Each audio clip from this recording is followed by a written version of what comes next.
შევთა რუსთაველის სახელობის თეატრისა და კინოს ინსტიტუტში ჩავაბარა და უნივერსიტეტი დავამთავრე. ჩემი ყველა სურვილი ყოველთვის ხელოვნებას უკავშირდებოდა, რაც არ უნდა ესე ვთქვათ, ღიმილის მომგვრელი იყოს, ახლა ღრმა ბავშვობაში ბალერინობაზე ვოცნებობდი. ვიარე კიდევაც ბალეტზე, სადღაც 4-დან 8 წლამდე, სადღაც 8 წლის ასაკში უკვე მივხვდი, რომ ეს ჩემი არ არის და შევეშვი. პარალელურად ავდიოდი მუსიკალური განათლებაც მაქვს, აწლედი მაქვს ვოკალის განხრით დამთავრებული და დედაჩემის ძალიან დიდი სურვილი იყო, რომ კონსერვატორიაში ჩამებარებინა. ლირიული სოპრანო ვიყავი. ვხატავდი და ამიტომ ყოველთვის მინდოდა ჩემი ცხოვრება ხელოვნებასთან დამეკავშირებინა და ვფიქრობ საბოლოოდ ყველაზე სწორი არჩევანი გავაკეთე, მსახიობობა ხომ ის საქმე, სადაც ხელოვნების ძალიან ბევრი სფეროა გაერთიანებული. საკუთარ თავში მომწონს ის, რომ ვარ მიზანდასახული ადამიანი და ერთგული. კომერი არ მყავს. საერთოდ ვფიქრობ, რომ ყველა ადამიანმა თავისი ინდივიდუალური ცხოვრება უნდა გაიაროს, თავის შეცდომებზე ისწავლოს, თავისი მიღწევების საფუძველზე დაისახოს შემდეგი მიზნები, ამიტომ ვფიქრობ, რომ ვიღაცის, ესე ვთქვათ, მიბაძვით ან ვიღაცის შთაგონებით ცხოვრება ცოტა გაკარგვინებს ინდივიდუალურობას. ჩემი პირველი როლი იყო ესეთი სტუდია, სკოლა სტუდია იყო საირმეზე. საბავშვო, სადაც მე ძალიან ბევრ რამეზე დავდიოდი ერთდროულად, მათ შორის ბალეტზეც დავდიოდი, ხატვაზეც დავდიოდი და თეატრალურ წრეზეც შემიყვანეს და ვიყავი 4 წლის, როდესაც ვითამაშე პირველად მიუზიკლი იყო სიმღერა დღეში და იქ ვიყავი ოქროს წიწილა. ერთ სურათიც მაქვს ესეთი ჩემთვის ძალიან ისტორიული, სადაც ესე ვთქვათ პრემიერის მერე, პატარა ჩემი პრემიერის მერე ყვავილებით ხელში ვდგავარ და ძალიან ბედნიერი ვარ. ბალერინობა და მსახიობობა პრინციპში დიდად არ გადამიხვევია ჩემი ოცნებებისთვის.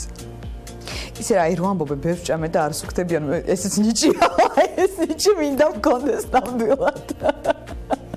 სიამოვნებით ვიქონიებდი ასეთ ნიჭს. ჩემი ჰობი დღემდე რჩება ხატვა, ფერწერა. ძალიან უცნაურ პერიოდში და უცნაური მიზეზებით, ანუ ღრმა ბავშვობიდან ვხატავდი, მაგრამ სადღაც 13 წლის ასაკში უცებ რადიკალურად შეიცვალა ჩემი ხედვა და ცოტა ესე ვთქვათ აბსტრაქციას, უფრო სიურეალიზმისკენ წავიდა ჩემი ხედვა და დავიწყე რაღაცა არარეალური ფორმების ხატვა და აი ეს მიმართულება დღემდე მიზიდავს და როდესაც მაქვს თავისუფალი დრო და სურვილი, ყოველთვის ვცდილობ რომ რაღაცა დავხატო, რაღაცა შევქმნა. ეს არის ჩემი ძირითადი ჰობი, ასე ვიტყოდი. საერთოდ არასოდეს არ უნდა თქვა არასოდეს და ძალიან რთულია განსაზღვრო ის რა გელოდება წინ, ხო? იმიტომ ცხოვრების განმავლობაში ძალიან ბევრი ისეთი რამ გველოდება, რასაც ვერც წარმოვიდგენდით. ამიტომ ძალიან რთულია თქვა წინასწარ რას არ გააკეთებდი არასოდეს. უბრალოდ ჩემი ფობიიდან გამომდინარე, ალბათ აი ქათამს ვერასოდეს ვერ ჩავეხუტებოდი. ვნანობ მხოლოდ იმას, რომ თავის დროზე არ დავუთმე საჭირო დრო და საჭირო ენერგია ენების შესწავლას. დღეს მშობლიურზე ალბათ კარგად ვიცი რუსული, მაგრამ დანარჩენი ენები, რომელიც მინდა რომ ვიცოდე, არ მაქვს ისე დონეზე. თუმცა გვიანი არ არის, ალბათ ამის დროც მოვიცლიოდეს მე ამისთვის, მაგრამ ამ ეტაპზე ძალიან დამეხმარებოდა ენების ცოდნა. სიყვარული იცი ძალიან უცნაური რამ არის, მე ესე ვიტყოდი და ძალიან ინდივიდუალური რამ არის, იმიტომ რომ ყველა სხვადასხვანაირად გვესმის სიყვარული. ხშირად ერთსა და იმავე ურთიერთობაშიც კი ადამიანებს, ანუ ერთს გონია რომ ეს ნამდვილი გრძნობა და რეალური გრძნობაა და მეორეს შეიძლება ეგონას რომ უბრალოდ გართობაა, ხო? უამრავი ისტორია ვიცით ასეთი ასევე გვერდიდან შეიძლება სულ სხვანაირად ჩანდეს ვიღაცის სიყვარული, ადამიანი კი სულ სხვა რამის განიცდის, ამიტომ ძალიან რთულია იმის თქმა რა არის სიყვარული. ძალიან ინდივიდუალური რამ არის ალბათ დამოკიდებულება, ხო, შენს გარშემო მყოფი ადამიანების მიმართ, თუნდაც შენი საყვარელი საგნების მიმართ, თუნდაც შენი საყვარელი მწერლების, მუსიკის მიმართ და რა თქმა უნდა იმ ადამიანის მიმართ, რომელიც შეძლებს შენს გაბედნიერებას. არ ვიცი, სიყვარული ისეთია რამ არის, რაც შეიძლება ცხოვრების სხვადასხვა ეტაპზე სხვადასხვანაირად გეჩვენებოდეს. მე მაგალითად რაღაცა შეხედულებები მეცვლება ასაკთან ერთად. ყველაზე ბედნიერი, არ ვიცი, მე ვცდილობ ყოველთვის ვიყო ბედნიერი იმით, რაც მაქვს.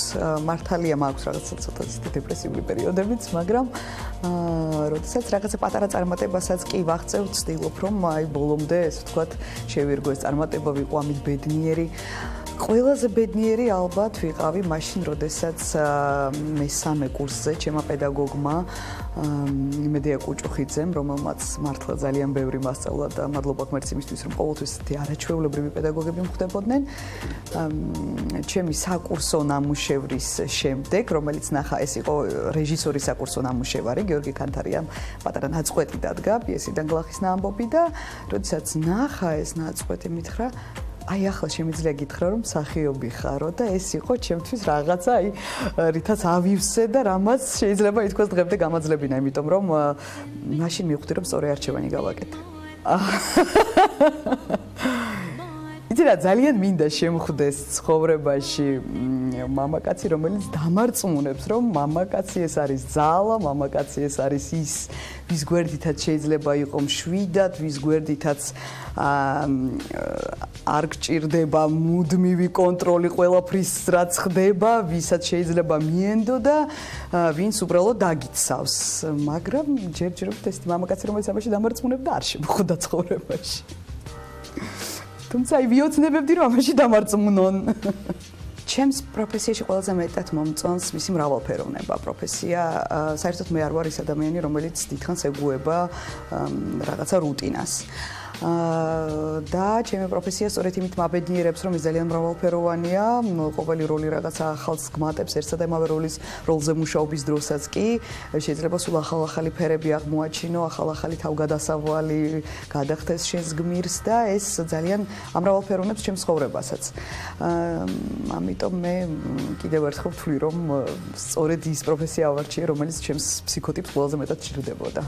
საუკეთესო რაც მაქვს, რაც მყავს არის ჩემი ოჯახი, ჩემი და, რომელიც ჩემთვის ყველაზე ძვირფასი ადამიანია მსოფლიოში.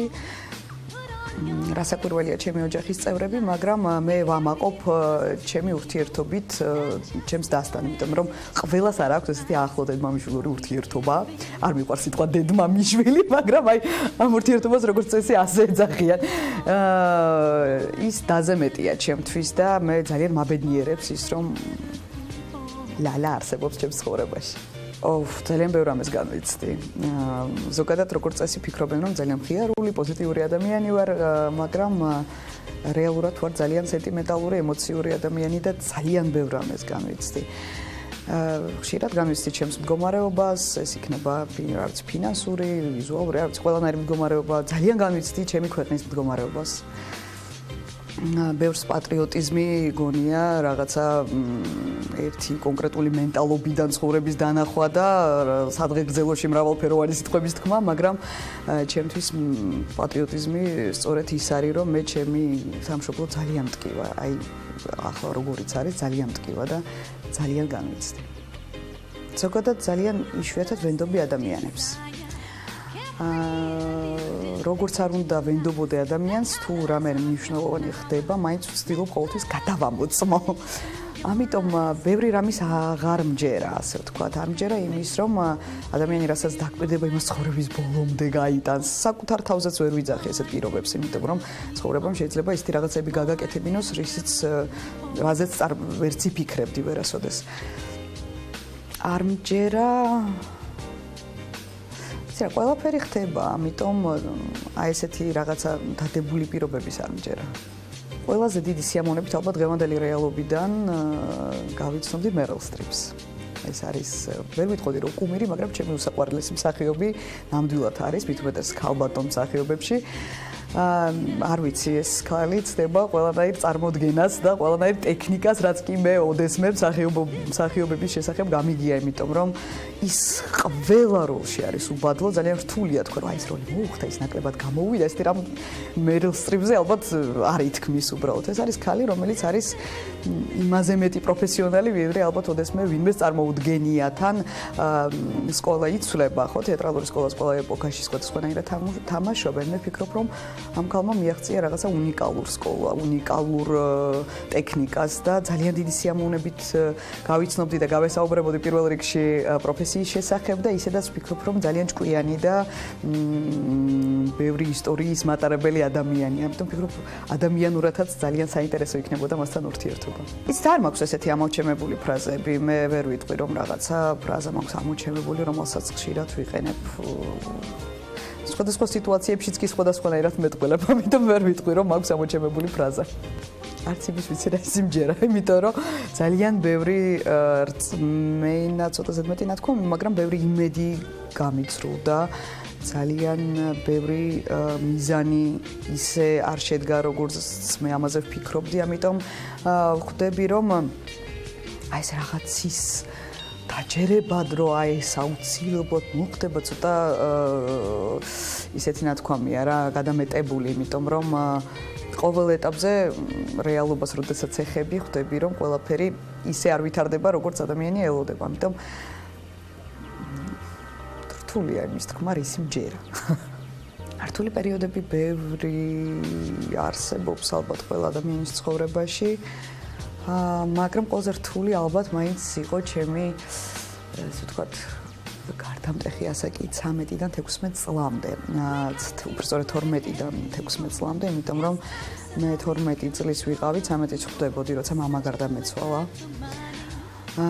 თან ეს იყო აბსოლუტურად შოკის მომგვრელი და მოულოდნელი, იმიტომ რომ სრულიად ჯანმრთელი 34 წლის ადამიანი ქუჩაში მიდიოდა და უბრალოდ მანქანა დაეტაკა. თან 10 წლის რო ვიყავი კი შევესწარი ეს ახლობის გარდაცვალებას, ანუ ბაბუა გარდამეცვალა 10 წლის ასაკში, მაგრამ მაშინ ჯერ არ ვიყავი იმდენად შეგნებულ ასაკში. ის მაინც ბაბუა იყო, რომელიც კი სიგიჟემდე მიყვარდა, მაგრამ მშობელი მაინც სხვა არის. 12 წელი არის ის ასაკი, როდესაც უკვე შეგნებულ ასაკში ხარ, როდესაც უკვე რეალობასთან ახლოს ხარ, იაზრებ რაღაცეებს და ცდილობდი, თუნდაც სახში ეს ძალიან არ შემემჩნია, მაგრამ ძალიან ძიმედ გადავიტანე. ერთი წელი ძალიან რთული იყო, მაშინ დამჩნდა კიდევ ძალიან ცუდი ჩვევები, მაგალითად დღემდე მომყვა ის ჩვევები, ის რაღაცა ვიგინჯამუნებს და რაღაცებს ვაკეთებ ნერვიულობის დროს, როცა რაღაცაზე ვფიქრობ. ძალიან დიდი ნერვული სტრესი იყო ეს, რა თქმა უნდა, ჩემთვის, თუმცა იმის გამო, რომ აი ეს თან პერიოდი იყო 96 წელი იყო, იცით, საქართველო იყო მთლიანად რაღაცა ნაცრისფერი, რომ მახსენდება ბავშვობა და 90-იანი წლები, მგონია რომ სულ ზამთარი იყო, ზაფხული არ მახსოვს საერთოდ. სულ მგონია რომ სულ მციოდა. ძალიან დიდი გაჭირვება გამოიარა ჩემო ოჯახმა ამ პერიოდში, მით უმეტეს მამის დაკარგვის მერე, დედა დარჩა მუსიკის მასწავლებელი, მარტო 2 შვილით, არავინ დამხმარე არ ყავდა. აი ძალიან მძიმე პერიოდი იყო მართლა მთელი ჩემი ოჯახისთვის და ბუნებრივია ჩემთვისაც. თუმცა ყველაფერს ორი მხარე აქვსო, ამ დაგროვილმა ეთყობა ენერგიამ, რომელსაც ჭირდებოდა სადმე გამოსვლა, დამაწყებინა აი ესეთი საინტერესო მიმართულებით ხატვა, დამაწყებინა წერა.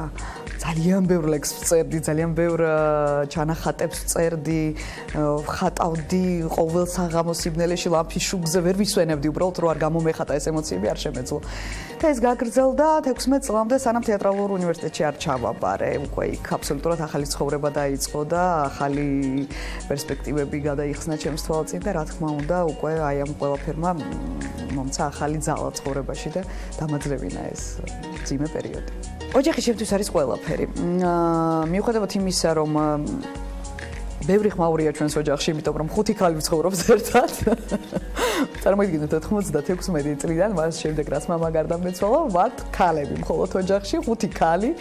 არც ისე დიდ ბინაში, რამდენი ხმაური და ჭიჭყინი ალბათ წარმოგიდგენიათ იქ და შეიძლება დაიღალო იქ ყოფნით, მაგრამ ეს არიან ადამიანები, რომლებმაც ჩემთვის ყველაფერი გააკეთეს, რაც შეეძლოთ და რაც არ შეეძლოთ და მეც ვცდილობ, რომ ყველაფერი გავაკეთო ამ ადამიანებისთვის, არ ვიცი, ყველაფერზე ვარ წამსვლელი ჩემი ოჯახის წევრების გამო, ნამდვილად. პირველი სიყვარული, სიმართლე გითხრა, კარგად არც მახსოვს, პირველი კლასის ამბავს გიყვები. იყო ესეთი როგორც დედა ჩემს ახსოვს და მე მახსოვს ვინმე ჯონი, რომელიც თვითონ ის ბიჭი არ მახსოვს, იმიტომ რომ მე მგონი მეორე კლასიდან თუ მესამე კლასიდან გადავიდა და იმის მერე არც არანაირი შეხება არ მქონია ამ ადამიანთან, მაგრამ იყო ვინმე ჯონი, რომელმაც უცებ ესე გამოაცხადა კლასში, რომ ნინო ძალიან მიყვარსო თუ ძალიან მომწონსო, რაზეც გაეღიმა რა თქმა უნდა მასწავლებელს და მე მეკითხა რომ შენ რას ფიქრობ?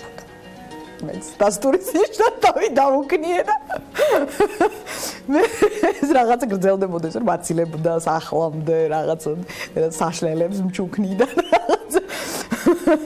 მახსოვს ერთხელ და ჩემი გვდებოდა სიცილით მისი ძმა შეხვდა, უფროსი ძმა ყავდა სკოლა დამთავრებული თუ ბოლო კლასებში მოსწავლე და სახლში მისულა დიდი პრობლემით, იმიტომ რომ ჯერ ისინი სულ დასწინოდნენ რომ არ იტაცებ, როდის მოგყავს სახლში და ის მაცადეთ ჯერ და რაღაცა და ბოლოს ძალიან განიცადა 90-იანი წლები იყო და მიდიოდა დიდი შემოწმება, ამბობდნენ რომ თუ ვინმე სტილები აღმოჩნდება თმა უნდა გადაპარსო და ეს სახლში მივიდა ტრაგედიით რომ ნინოს ეს გრძელი ხუჭუჭად მები რომ გადაპარსო რა მეშველება არ ვიცი ახლა სად არის ვინ არის რას წარმოადგენს ეს ბიჭი მაგრამ ალბათ ისტორიას თუ გაიგონებს ეცნობა აი ესეთი იყო ჩემი პირველი სიყვარული საერთოდ სირცხვილი არის ჩემთვის ერთ-ერთი ყველაზე არასასიამოვნო გრძნობა. ამიტომ თუ კი ოდნავ მაინც ვგრძნობ საშიშროებას იმის რომ შეიძლება სადღაც რაღაცა ისე ვერ გამოვიდეს, შეიძლება შევრწყვე, ან რადიკალურად ვცვლი იმ სიტუაციას, ან უბრალოდ ვეცლები იმ სიტუაციას. ყველანაირად ვარიდებ თავს. ზოგადად ისე რომ ვთქვა რაღაცა ერთი კონკრეტულის მრცხვენია და რაღაცა სირცხვილის გრძნობა მაქვს რაღაცის ალბათ არა უბრალოდ აი სიტუაცია სადაც შეიძლება ვერ ვიგრძნო თავი დარწმუნებულად ან სადაც შეიძლება რაღაცის გამო შევრწყვე იმ სიტუაციებს ვარიდებ თავს ერთადერთი ისიც მრცხვენია ალბათ ეს სირცხვილიც არ არის უბრალოდ ალბათ ესთეტიკის შეგრძნება არის როდესაც თქვათ არ ხარ იდეალურ ფორმაში და გთავაზობენ რაღაცა თამამ ფოტოსესიას ან გადაღებას ხო მე ვფიქრობ რომ ამისთვის უბრალოდ ძალიან იდეალური სხეული უნდა გქონდეს აი მაგრამ ეს ალბათ უფრო ესთეტიკის შეგრძნებაა ვიდრე სირცხვილი ისე რა გააჩნია რა ფორმაში ვიქნები თუ დავიკელით 15 კილო შეიძლება ძალიან მოკლე კაბად ჩავიცვა მაგრამ ამ ეტაპზე ვერ ჩავიცვა ისე რო გითხრა რომ მოდის ძალიან დიდი მიმდევარი ვარ და აი რაღაცას აი ფერი არის რაღაც რომელსაც არასოდეს არ ჩავიცვებ ესე არ არის. ყოველთვის ვცდილობ ჩავიცვა ის რაც იმ მომენტში ჩემს პლუსებს ხას უსვამს მინუსებს ფარავს ალბათ როგორც ყველა ქალი. და იმას ვიცვამ რაშიც კომფორტულად გრძნობ თავს. აქედან გამომდინარე არასოდეს არ ჩავიცვამ რთული სათქმელია. სიტუაციასაც გააჩნია მსახიობი ვარ და აქედან გამომდინარე ძალიან ბევრი ექსპერიმენტის ჩატარება მიწევს საკუთარ გარეგნობასთან დაკავშირებით. იცი რა, ვერ ვიტყვი, იმიტომ რომ მე გარეგნობით არ ვაფასებ მამაკაცებს.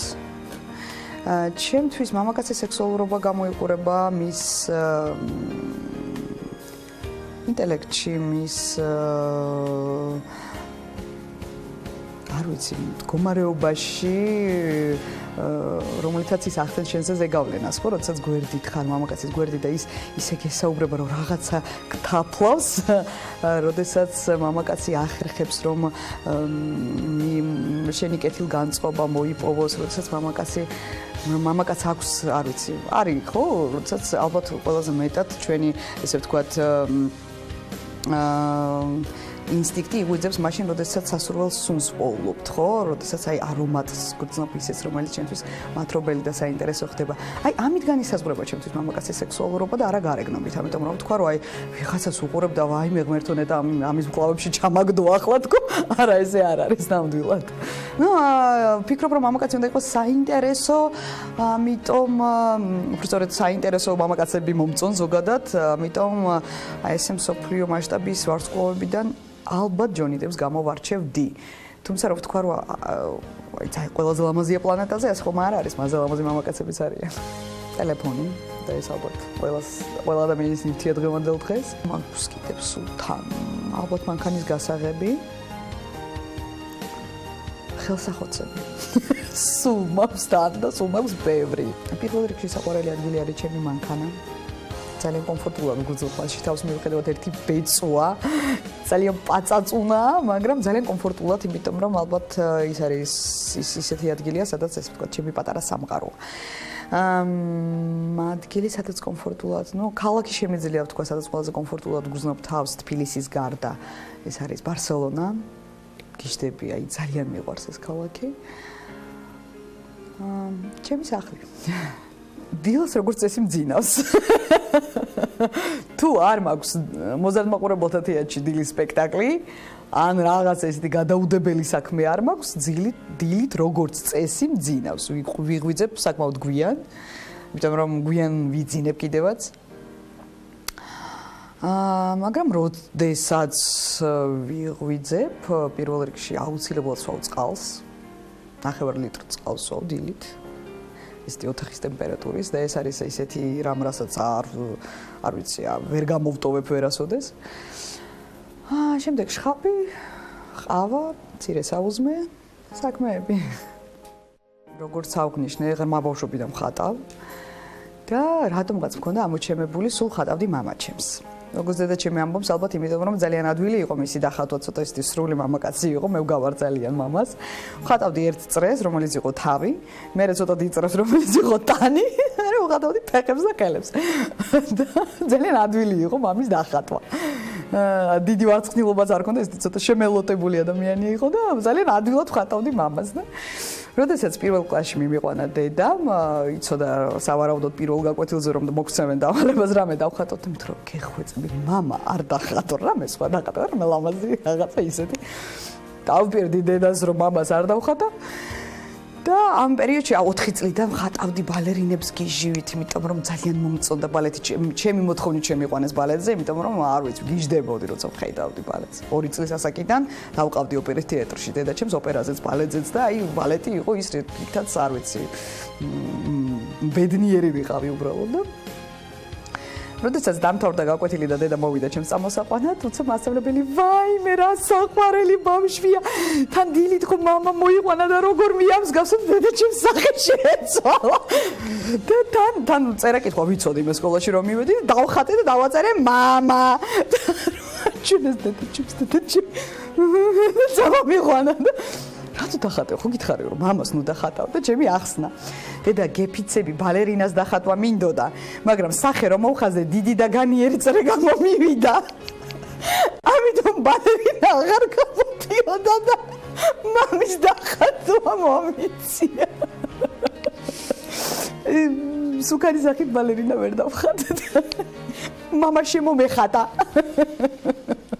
ჭორი არის ის რაც გარდაუვალია ჩვენი პროფესიის ადამიანებისთვის ის რაც არასოდეს არ მაღიზიანებდა, იმიტომ რომ ჭორი არის ჭორი, ხო, არის ვიღაცა უსაქმური ადამიანის მოგონილი რაღაცა ისტორია, რომელიც მოიფხანა თავისი ენის მოსაფხანად და თავისი გულის მოსაფხანად გამოიგონა, ღმერთმა შეარგოს რა გავაკეთო. რა თქმა უნდა, გამუდმებით მესმის ჭორები ჩემს ირგვლივ, ჩემს გარშემო, ჩემს შესახებ.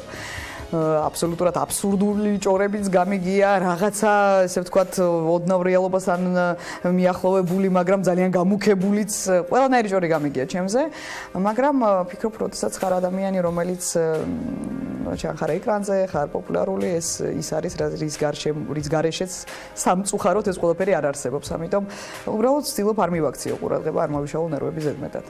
როგორც ინტერვიუს დასაწყისში აღვნიშნე, მაქვს ძალიან უცნაური ფობია. ეს არის ფრინველების ფობია. ქათმის მეშინია ყველაზე მეტად. ძალიან მეშინია. რთულია საკუთარი თავის დახასიათება, თუმცა როგორ გითხრა, ეხლა სიტყვაზე ჩემს მეგობრებს, აი ძალიან ერთეულ ახლობელ მეგობრებს კი არა, ეს ზოგადად მეგობრები როგორიც მყავს.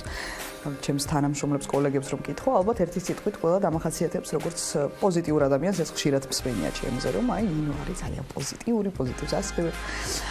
აი ეს ერთეული მეგობრები და ოჯახის წევრები დამერწმუნებიან, რომ გარდა იმ მუდმივ პოზიტივისა, რომელსაც ასე ვთქვათ, ვასხივებ ბრჭყალებში, რომ ვთქვათ, როცა მარტო ვრჩები ჩემ თავთან, ან როდესაც ვრჩები კონკრეტულ ადამიანებთან, რომლებთანაც შემიძლია მოშვებული, მოდუნებული ვიყო ყოველგვარი ნიღაბის გარეშე, ხანდახან ცოტა მძიმეც ვარ, ხანდახან ცოტა დეპრესიულიც, ხანდახან ცოტა რთული ასატანიც თუ ხასიათზე არ ვარ.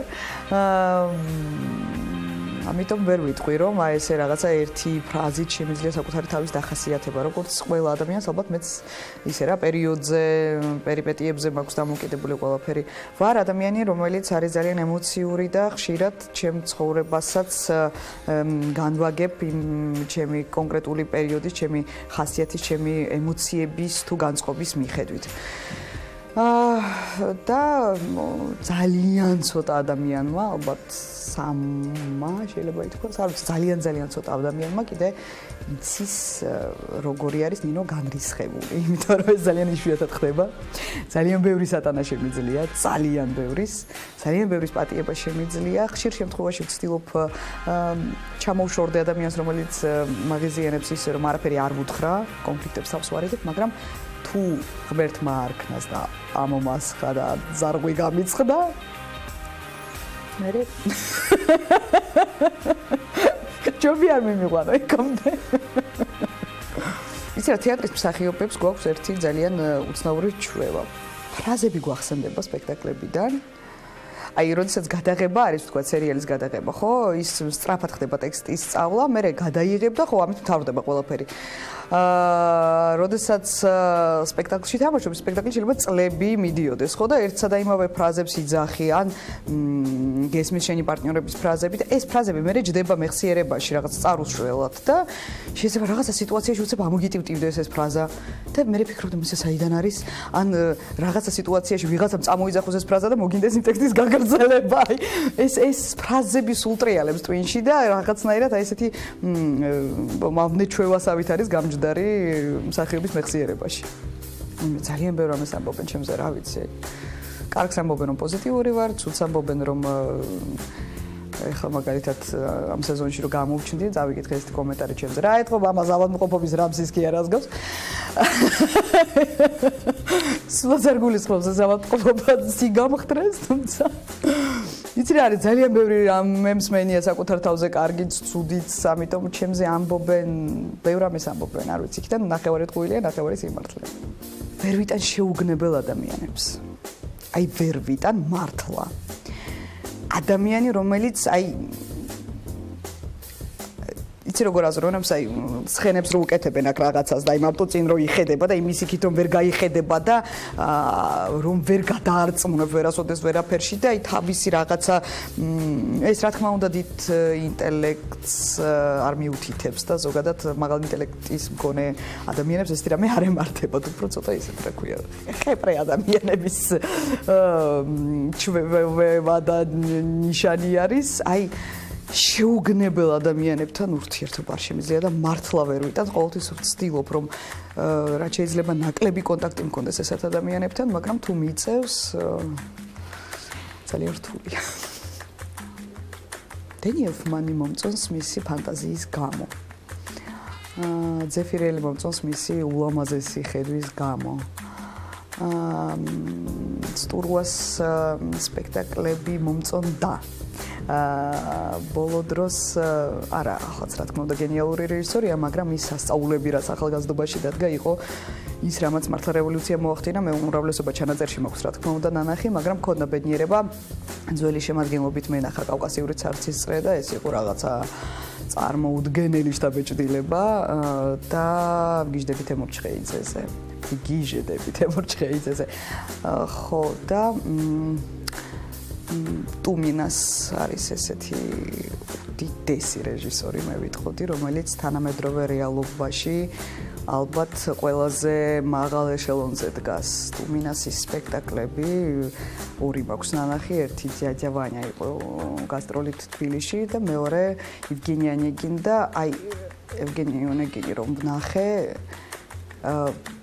ისეთი შთაბეჭდილება შემექმნა რომ ამაზე მეტს უკვე ვერავინ ვერაფერს ვერ დადგავს, იმიტომ რომ ეს იყო უბრალოდ რაღაცა რეჟისორის, ქორეოგრაფის და მხატვრის და ფანტასტიკური მსახიობების ფეერვერკი. ეს იყო ალბათ ის მწვერვალი, რომელიც მე ცხოვრებაში პირველად ვნახე და შეიძლება ვერასოდეს ვეღარ ვნახო. ეს იყო ხელოვნება ნამდვილად. ტუმინასი არის ღმერთი.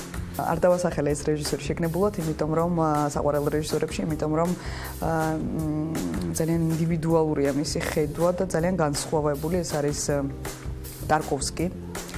ტარკოვსკის ფილმები არის რა თქმა უნდა მძიმე საყურებელი და ყველა მაყურებელზე არ არის გათვლილი, ეს არ არის ეგრეთ წოდებული პაპსა ფილმები. მაგრამ ეს არის ის ხედვა, რომელიც განსხვავდება ყველაფრისგან, რაც მე კინოეკრანებზე მინახავს, ტელეეკრანებზე მინახავს. და ტარკოვსკის აქვს ერთი არაჩვეულებრივი ფილმი, ზერკალა, ესე ქვია რუსულად და ქართულად სარკე შესაბამისად. სხვა შორის ახლახანს მოუყარე თვალი სადღაც ითარგმნა თურმე და დაევს ინტერნეტ სივრცეში და თუ რუსულს ვერ ფლობთ ნამდვილად გირჩევთ რომ ნახოთ არ ვიცი როგორი თარგმანია შეიძლება არც არის კარგი თარგმანი მაგრამ ადამიანები რომლებსაც აქვთ ხელოვნებასთან და ფსიქოლოგიასთან შეხება ვფიქრობ რომ აუცილებლად უნდა ნახონ ეს ფილმი მიუხედავად იმისა რომ ეხება იმ ეპოქას რომელიც დღეს აქტუალური აღარ არის და კომუნიზმის მთელ სიმსივნეს გადმოსცემს იქ არის ყველაზე მნიშვნელოვანი რამ, იქ არის ადამიანების ურთიერთობები, ფსიქოლოგია, დამოკიდებულებები, დანახული და ნაჩვენები ისეთი რაკურსით, რამაც შეიძლება მართლა ძალიან ბევრ რამეზე დაგაფიქროს. მდგომარეობები ადამიანის არის ისე გადაღებული, რამაც შეიძლება ნამდვილად გაგაოცოს თუ ღრმა ადამიანი ხარ შენ თვითონ და აი ამას შეიგრძნობ ისე როგორც საჭიროა. ესე უნდა გადამიხადონ ვერ ჩავეხუტები ქათამს რა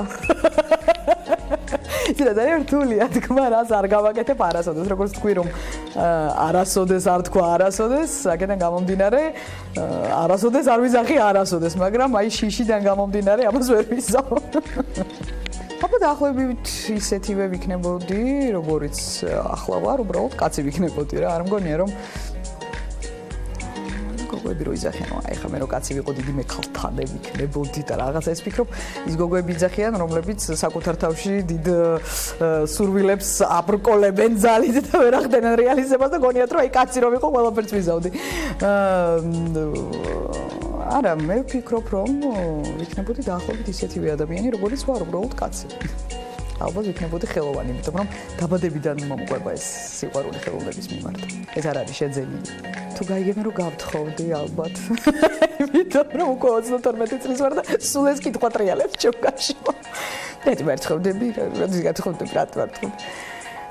ძალიან მაწუხებს ეს კითხვა, ანუ მე კი არ მაწუხებს რომ არ ვთხოვდები, მაწუხებს რომ მეკითხებიან გამუდმებით და ფიქრობ რომ ეს არაკორექტული კითხვაა, დაახლოებით ისეთივე არაკორექტულია, როგორც ადამიანს ხელფასი იკითხო და გავსი სხვა არაკორექტული კითხვები, მაგრამ აი ეს მოულოდნელად უცებ რომ გაიგონ, ალბათ ძალიან გავსმუთუ. ალბათ არ ვიცი ხო, გარკვეულწილად ხუმრობ ამ ყველაფრის თაობაზე, მაგრამ არ ვიცი კიდევ ერთი გავუცდებიან. ვერთმაკნას რომ ყოველთვის სასიამოვნოდ გავოცებული პირჩებოდნენ ჩემგან ადამიანები. თავს ყველაზე კომფორტულად ვგრძნობ ალბათ მაშინ, როდესაც მარტო ვარ. როდესაც შემიძლია ვიყო მხოლოდ საკუთარ თავზე დამოკიდებული. როდესაც ისი რა არის, იქიდან გამომდინარე რომ დიდ ოჯახთან ცხოვრობ, იქიდან გამომდინარე რომ ჩემი პროფესიაც ძალიან კონტაქტურია, ხო არ ვზევარ სადღაც კაბინეტში მარტო. იქიდან გამომდინარე რომ სულ მეგობრების წრეში ვარ, ძალიან ცოტა დრო მაქვს იმისთვის რომ მარტო დავრჩე საკუთარ თავთან. თითქმის არასდროს არ ვარ მარტო. ძალიან იშვიათი გამონაკლისების გარდა და ცოტა ეს განმარტოვების სურვილი მაქვს ხოლმე და როდესაც მაქვს ამის საშუალება ვარ მშვიდად ვარ კარგად მეძლევა ფიქრის საშუალება ყოველგვარი ესე ვთქვათ ფორიაქის გარეშე და ვარ ყველაზე კომფორტულად ამ დროს ასეთთან ერთად იცვლება მიზნები როდესაც პირველ კურსზე ვიყავი და მეგონა რომ სოფლიოს დავიპყრობ მიზნები იყო რა თქმა უნდა ისეთი რომ სახალხო არტისტი გავხდე ჰოლივუდში წავიდე ოსკარი ავიღო და ასე შემდეგ მე ასეთთან ერთად ცოტა რეალობას უბრუნდები და ხვდები რომ მიზნები უფრო რეალური უნდა იყოს ისეთი რომლის ხდენაც შესაძლებელია ამ ეტაპზე როგორც აღნიშნე მკაცრ დიეტაზე ვარ და პირველ რიგში ჩემი მიზანია რომ კარგად დავიკლო წონაში და მივდივარ ამ მიზნისკენ ისე ძალიან მკაცრად მეორე მიზანი არის ის რომ დაუბრუნდე წამყვანი სამპლუას, იმიტომ რომ სამწუხაროდ სექტემბერში დამიხურეს გადაცემა. იმის მერე რაღაცა ვერსად ვერ მოვახერხე გადაცემის გაკეთება და ძალიან მენატრება წამყვანი სამპლუა, ძალიან მინდა ისევ ვიყო წამყვანი საინტერესო რომელიმე გადაცემის და ეს არის ჩემი მიზანი, რომ რაღაცნაირად გავართვა თავი და რომელიმე ტელევიზიაში ისე ტელეწამყვანი სამპლუაში დავბრუნდე. ძალიან ვაფასებ კარგი ჰუმორის გრძნობას. ძალიან ვაფასებ ჭკვიან ადამიანებს, მართლა ძალიან ვაფასებ. და ძალიან ვაპასებ, როდესაც ადამიანი არის პროფესიონალი. არ აქვს მნიშვნელობა, რა სფეროს წარმომადგენელია, რომელი პროფესიის წარმომადგენელია, შეიძლება უბრალოდ მეწაღე იყოს, შეიძლება მეზოვე იყოს, მაგრამ თუ ის საკუთარ საქმეს აკეთებს პროფესიონალურად, თუ ზუსტად იცის რას აკეთებს, თუ არ იზარებს ამ საქმის გაკეთებას და კლასის ჩვენება შეუძლია საკუთარ საქმეში, ეს ადამიანი ნამდვილად ძალიან დასაფასებელია, ძალიან ვაფასებ პროფესიონალიზმს, რაც სამწუხაროდ არც ისე ხშირად გვხდება საქართველოში. ჩემთვის წარმატება დაიწყო ფორმულა კრეატივის დახმარებით არა იცით როგორ მოხდა აბსოლუტურად არ ვფიქრობდი იმაზე რომ სერიალის მსახიობი ვიყო. პირიქით როდესაც სწავლობდი ვიყავი ორიენტირებული რომ აი დრამატული არტისტი უნდა ვიყო და სცენაზე უნდა ვიდგე მხოლოდ და შეიძლება რაღაცა მხატვრულ ფილმებში მივიღო მონაწილეობა, მაგრამ აი თეატრი სხვანაირი ვიყავი, ცოტა სხვანაირი აზროვნების, სხვანაირი მიზნებით. და აბსოლუტურად შემდაუნებურად არც ვიცოდი რის კასტინგზე მივდივარ, უბრალოდ ჩემო ჯგუფელმა როლანდო ოკროპირიძემ დამირეკა, მითხრა იქ რაღაცის კასტინგია, მგონი შენაირ გოგოს ეძებენ, მიდი. და ზაფხული იყო, საქმე არ მქონდა, ხო, კაი მივალ ნახავ უთხარი მივედი. და უცებ აღმოჩნდი აი ესეთ სიტკომში, კომედიურ სერიალში, რომელშიც ვერასოდეს ვერ წარმოვიდგენდი საკუთარ თავს. მაგრამ სწორედ აი ამ ადამიანების დამსახურებით გამოვჩნდი პირველად ეკრანზე, შემდეგ გაგრძელდა და დღემდე გრძელდება ჩემი თანამშრომლობა ამ ადამიანებთან. მე ძალიან დიდი მადლობელი ვარ ამ ადამიანების, იმიტომ რომ ერთი მნიშვნელოვნად უნდა ვთქვა, რომ ჩემი წარმატება თავიდან ბოლომდე მათი დამსახურებაა. ის ტელეწამყვანობაც, შემდეგ ის პოპულარობაც, ის შემდეგ რაღაცა გარკვეული როლებიც სწორედ მათი დამსახურებით მივიღე. და მე ძალიან დიდი იმედი მაქვს, რომ ჩვენი თანამშრომლობა კიდევ გაგრძელდება მომავალში და უღრმესი მადლობა მათ ჩემი წარმატებისთვის. იცი როგორ მინდა დავამახსოვრდე ადამიანებს, როცა წავალ ამ ქვეყნიდან? ჩემი სახელის და გვარის გახსენებაზე მინდა რომ ეღებებოდეთ.